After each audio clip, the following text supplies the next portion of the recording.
Well, hello everyone and welcome back to another video, the F1 2021 Driver Career Mode with Ferrari, episode number 76 today with the Singapore Grand Prix season 5, round number 12. If you missed the previous episode at Monza, I recommend you go and check that out. Of course, subscribing to the channel, see plenty more F1 2021 and F1 22 Driver Career Mode videos.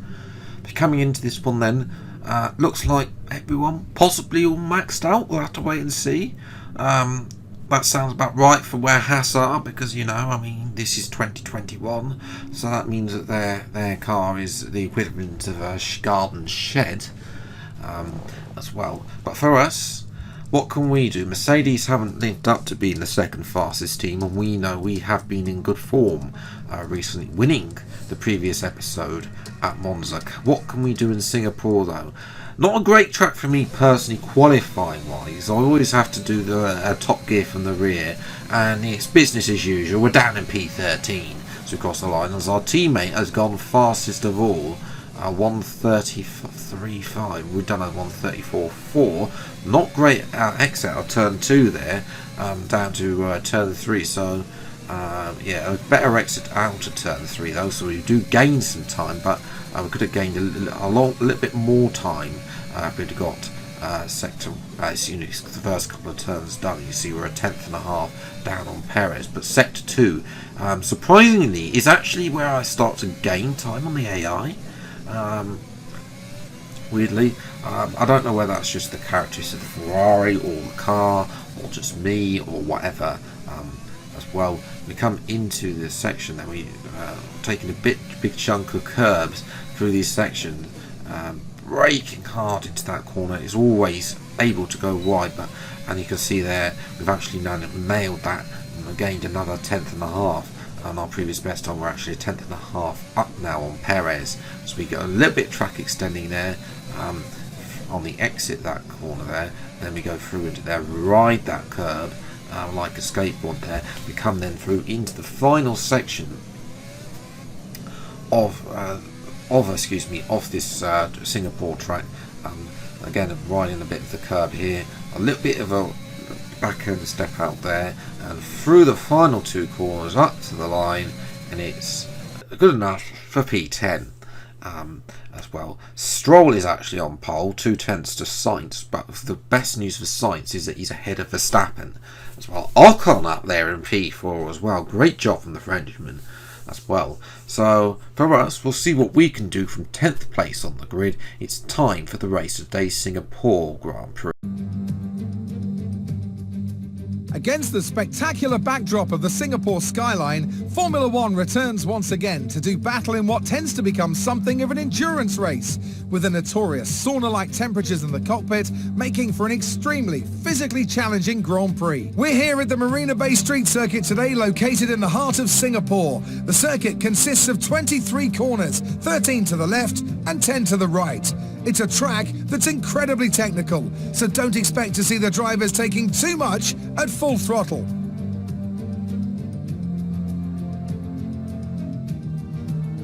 Joining me for the Grand Prix once again is Anthony Davidson. Now, can I talk to you about Pierre Gasly? As ever, the threat of unreliability is never far away, and indeed they'll be starting out of position today due to a power unit component change. So it's going to be a difficult task to move forward from there. Everyone has to deal with penalties or reliability issues from time to time throughout their career. You just have to suck up the pain and get on with the job at hand. Today isn't about performing a miracle to put the car back where it should be. It's about effective damage limitation. It's time to see how our drivers are stacking up after yesterday's exciting qualifying session.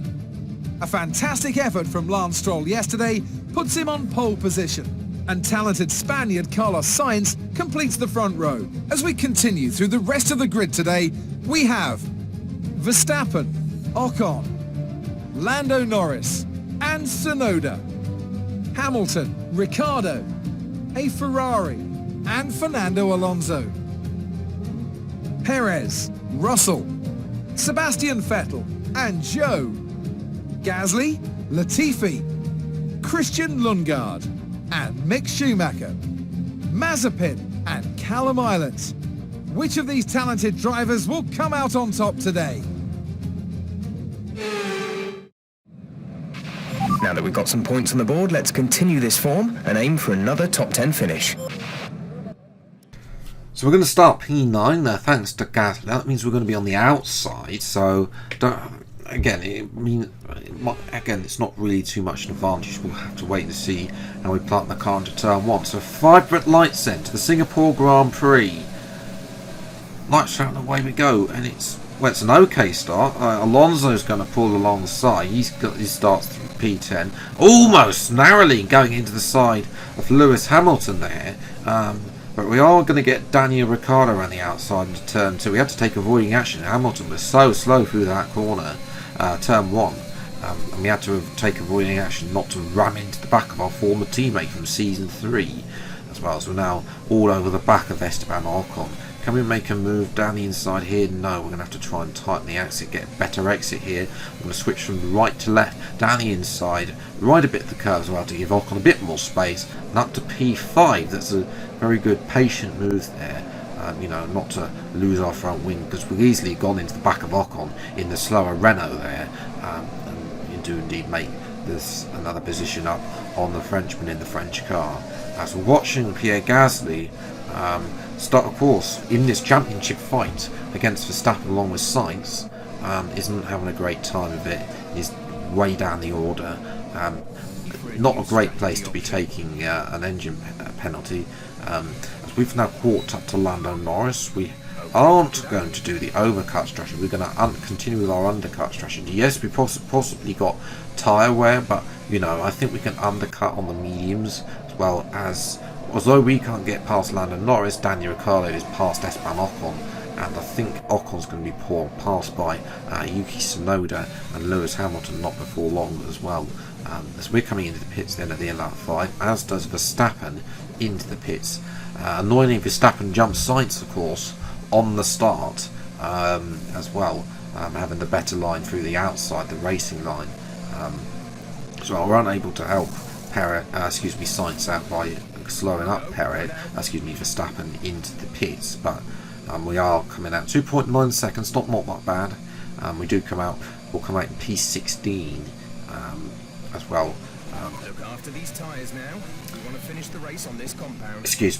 So yes, P16 for us, but that of course will come when we set a purple middle sector on lap 6. Can we? And there is the likes of Gasly, and there is that turquoise light green dot of Lando Norris around the outside, and we're comfortably through up what will be P4, and we're a lot closer to Sainz now. Stroll has been jumped by Verstappen though, so that's not good for Sainz, but fortunately for Sainz, Stroll is not happy with second place and is going to have DRS, goes down the inside, and will he will try and force it, but it does actually get up into P1 in the end, as Tsunoda is having an engine failure, and unfortunately for the Japanese man, he's out the race. That's good for news for us, because we are in a battle with Tsunoda, catching him in the Drivers' Championship, as well as we set the fastest lap of the Grand Prix on lap 8 as well. So we are rotoring along on these medium tyres, and at this point I would be screaming over the radio if I could to tell Sainz to get me past as well. We're not P4 by the way, because this man, Callum Ilott, in the other AlphaTauri, the sole remaining AlphaTauri now, is leading ahead of Stroll and Verstappen. But I think, if Sainz would let me pass, I could catch Verstappen, and unfortunately he doesn't let me pass, and at this point we're actually having a proper battle for P3 now, and I actually have to overtake him. Apparently I get a warning. Remember, you are teammates. I can tell you now, there was no contact, as you're going to see from this replay. Sainz clearly knocked up.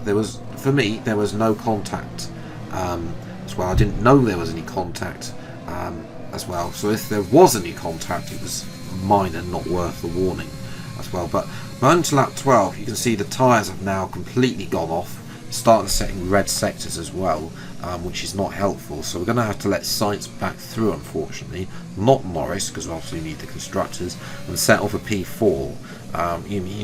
We're not really able to catch Verstappen at this time, unfortunately. If you'd let me pass to lap 8, could we have caught Verstappen?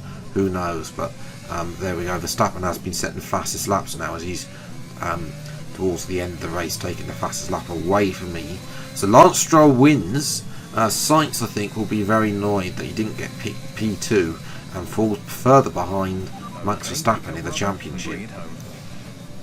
For us, I'll take P4. You know, I mean, it would have been a podium had it not been for you know, our supporting role in our contract for Sainz. You know, for him to try and win the championship for Ferrari as well. In the end, the tyres really started going off anyway, but you know, we made the undercut work. We got in front of Norris, and that was pretty much the main aim of what we wanted to do. Had we have got past, you know, I think we probably could have challenged Verstappen for P2 earlier, but there we go. That's hindsight is a wonderful thing, and obviously Ferrari being Ferrari probably didn't let me out. Ocon would be a little bit disappointed he only got P7, but you know, that's good points for Alpine.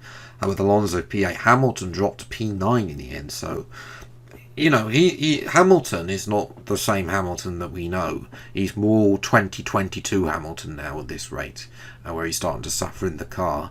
Although he gained now he's ahead of his real life teammate. For Sainz, not good news. He's now 24 points behind Verstappen. Gasly had a real shocker of a race, unable to get moved from the back. Is 38 points behind. And for the constructors, it's a lot closer now. We only have a 4-point lead over Red Bull. Great work out there today. Let's have your thoughts. Interesting result today. Would you say that you're happy with your performance? I think we would. I enjoyed it, making the overtakes. It was more just a shame like we couldn't get dodgems than past. Formula 1 today, wasn't it? No comment, because we didn't Well, make contact. here's hoping they're working hard to find some improvements. No, we don't need to work hard. I think we did well in the race there. As well, considering the fact that qualifying wasn't there, but Verstappen's been so consistent, 3 second places in a row now, and he's getting lots of fastest laps. Stroll has now won 4 races, and you know, Stroll could challenge Verstappen, but he doesn't want to have another Italy or another Austria where he DNFs. So you know, Stroll could be the one that would be the bit like Perez in real life. Gasly's, you know, it's not the end of the world, but if Verstappen doesn't win, then it will be a surprise, pretty much. Next episode then will be the United States Grand Prix on Monday. That'll be a little bit interesting because I haven't been there for a couple of seasons, so I'm not entirely sure how the Ferrari or any of the maxed out cars will work around there as well.